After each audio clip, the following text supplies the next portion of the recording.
16. He also said to his disciples, There was a certain rich man who had a steward, and an accusation was brought to him that this man was wasting his goods.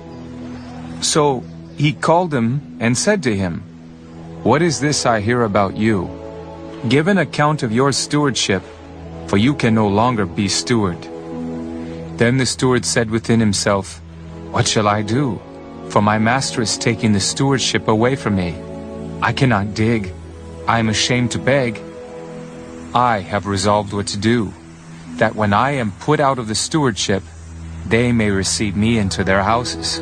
So he called every one of his master's debtors to him, and said to the first, How much do you owe my master? And he said, 100 measures of oil. So he said to him, Take your bill, and sit down quickly, and write 50. Then he said to another, And how much do you owe? So he said, 100 measures of wheat. And he said to him, Take your bill, and write 80. So the master commended the unjust steward, because he had dealt shrewdly. For the sons of this world are more shrewd in their generation than the sons of light. And I say to you, make friends for yourselves by unrighteous mammon, that when you fail, they may receive you into an everlasting home. He who is faithful in what is least is faithful also in much. And he who is unjust in what is least is unjust also in much.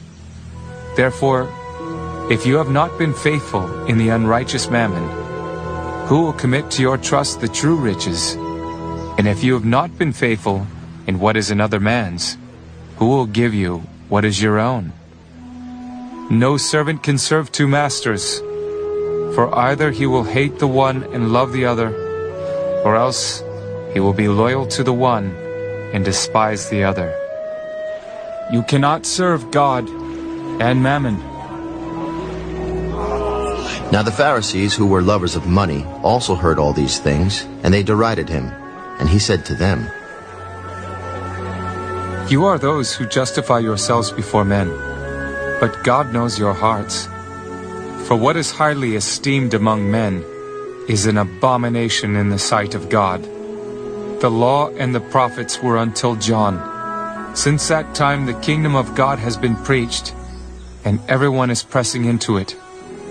And it is easier for heaven and earth to pass away than for one tittle of the law to fail. Whoever divorces his wife and marries another commits adultery, and whoever marries her who is divorced from her husband commits adultery. There was a certain rich man who was clothed in purple and fine linen and fared sumptuously every day. But there was a certain beggar named Lazarus, full of sores, who was laid at his gate, desiring to be fed with the crumbs which fell from the rich man's table. Moreover, the dogs came and licked his sores. So it was that the beggar died